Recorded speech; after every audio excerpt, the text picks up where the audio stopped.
10 1 2 3 4 5 6 7 8 9 10 আবুল ভাই এই টাকাটা আমার ছোট ভাই আমিরুল ইসলাম, ঠিক আছে, সে দুবাই প্রবাসী। ঠিক আছে, আপনারা একটা ভিডিও তার কাছে গিয়েছিলেন, হ্যাঁ, ঠিক আছে, যাওয়ার পরে তার মালিকের কাছে এই ভিডিওটা দেখাইছে। ঠিক আছে, দেখানোর পরে তার মালিককে আপনার জন্য, আমরা বাচ্চার জন্য 5,000 টাকা বরাদ্দ করছে, যে শীতের পোশাক টোশাক মাইয়ার ভালো মন্দ চিকিৎসার জন্য আপনি চালাইবেন।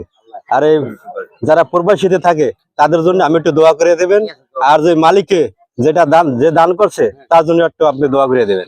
এই টাকাটা আপনি টাকাটা নেন, টাকাটা লাও। তুমি খুশি? আমি খুশি, তুমি খুশি হয়েছো? আমি খুশি, খুশি।